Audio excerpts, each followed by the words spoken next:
దేవుని పరిశుద్ధ నామమునకు మహిమ కలుగునుగాక. మహాగణుడును మహోన్నతుడనైన యేసుక్రీస్తు ఘనమైన నామములో కృపా వాగ్దానం అనే కార్యక్రమాన్ని వీక్షిస్తున్న మీకు అందరికీ యేసుక్రీస్తు నామమున శుభములు కలుగునుగాక. బాగున్నారా? దేవుని యొక్క వాగ్దానం కొరకు ఎదురు చూస్తున్నారా? ఈ దినం మనతో మన దేవుడు స్పష్టంగా మాట్లాడడానికి ఆయన వాక్కును మన కొరకు పంపించి ఉన్నాడు. ఆయన వాక్కు చేత మనల్ని ఆశీర్వదించాలని, ఆయన వాక్కును నమ్మిన వారిని ఆశీర్వాదానికి వారసులుగా చేయాలని ఆయన తన బిడ్డల ఎడల ఒక ప్రణాళిక కలిగి ఉన్నారు. కాబట్టి దేవుని ఆశీర్వాదం మన ఇంటిలో ఉండాలి, మన కుటుంబాల్లో ఉండాలంటే దేవుడు ఏ విధంగా మనతో మాట్లాడుతున్నాడో ఈ దినం ఒకసారి ధ్యానిద్దాం. పరిశుద్ధ గ్రంథం నుంచి కీర్తన గ్రంథం 5వ అధ్యాయము 12వ వచనం. యెహోవా, నీతిమంతులను ఆశీర్వదించువాడవు నీవే, కేడెముతో కప్పినట్లు నీవు వారిని దయతో కప్పెదవు. కావున నీ నామమును ప్రేమించువారు నిన్ను గూర్చి ఉల్లసింతురు. ఆమేన్. దేవుడంట నీతిమంతులను ఆశీర్వదించే దేవుడు. ఆయన నీతిమంతులను కేడముతో కప్పే దేవుడు. ఆయన నీతిమంతులను, ఆయన నామమును ప్రేమించే వారిని ఆయన ప్రేమించే దేవుడని దేవుని యొక్క లేఖన భాగం మనతో బహు స్పష్టంగా మాట్లాడుతుంది. దేవుడు తన బిడ్డలను ఆశీర్వదించాలని, తన బిడ్డలను గొప్పవారుగా చేయాలని ఎప్పుడు ఒక ఆలోచన కలిగి ఉంటారు. కాకపోతే కొందరు ఆశీర్వదించబడతారు, కొందరు ఆశీర్వాదానికి దూరముగా ఉంటారు. అయితే దేవుని లేఖన భాగం చెబుతుంది, ఆయన ఎవరిని ఆశీర్వదిస్తాడంటే నీతిమంతులను ఆయన ఆశీర్వదించే దేవుడు.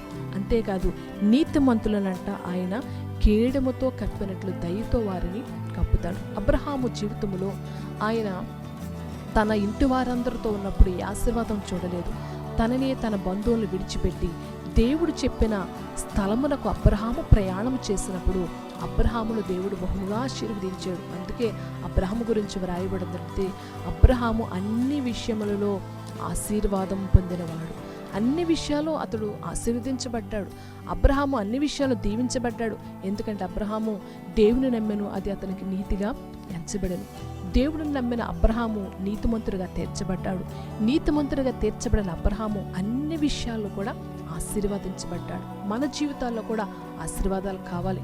నీ కుటుంబంలో దేవుని ఆశీర్వాదం నిలిచి ఉండాలంటే అబ్రహాము వలె నీతిమంతుడిగా మార్చబడాలి. అబ్రహాము వలె దేవుడు చెప్పిన చోటికి ప్రయాణం చేయాలి. అబ్రహాము వలె విశ్వాసమునకు కర్త అయిన దేవుని వైపు నిరీక్షణ కలిగి జీవించాలి. అప్పుడు అబ్రహామును ఆశీర్వదించిన దేవుడు నిన్ను కూడా ఆశీర్వదిస్తాడు. అంతేకాదు, యోబు కూడా ఆశీర్వాదమునకు వారసుడే. యోబు రెట్టింపు ఆశీర్వాదాన్ని పొందాడు. ఎప్పుడు కష్ట సమయంలో కూడా యోబు నీతిని విడిచిపెట్టలేదు. కష్ట సమయంలో తనకున్నదంతా పోయినా, తనకు అనారోగ్యం వచ్చినా, తన యొక్క భార్య తను దూషించిన, తన బిడ్డలు చనిపోయినా తను నమ్మిన నీతిని విడిచిపెట్టలేదు. యోబు తన నమ్మిన దేవుణ్ణి విడిచిపెట్టలేదు. కాబట్టి యోబు రెండంతల ఆశీర్వాదం పొందాడు. కాబట్టి దేవుని బిడ్డగా ఉన్న నీవు దేవుని ఆశీర్వాదం పొందాలనుకుంటున్నావా? దేవుని యొక్క ఆశీర్వాదం నీ గృహాల్లో, దేవుని యొక్క ఆశీర్వాదం నీ బిడ్డల జీవితాల్లో, దేవుని యొక్క ఆశీర్వాదం నీ యొక్క ప్రతి పరిస్థితిలోనూ ఉండాలనుకుంటే నీతిమంతుడిగా జీవించు, దేవునితో సహవాసం చేయడం ప్రారంభించు. దేవుడు నీ కుటుంబాన్ని ఆశీర్వదిస్తాడు, నీ సరిహద్దులను నెమ్మదిస్తాడు. నీ కుటుంబంలో నువ్వు ఊహించిన దానికంటే, ఆశించిన దానికంటే అత్యధికమైన కార్యాలు చేసే గొప్ప దేవుడు. కాబట్టి ఆయన ఈరోజు వాగ్దానం చేస్తున్నాడు, ఆయన నీతిమంతులను ఆశీర్వదించే దేవుడు. దేవుని యొక్క సన్నిధిలో దేవుని ఆశీర్వాదం కొరకు ప్రార్థన చేస్తున్నావా? నాతో కలిసి ప్రార్థనలో ఏకీపించండి. మహాగణుడా, మహోన్నతుడా, మీకు వందనాలయ్యా. ఇదిగో ఈ యొక్క వాగ్దానం వింటున్న వారి జీవితంలో ఇక నీ ఆశీర్వాదం చూడలేని వారిగా ఉన్నారేమో.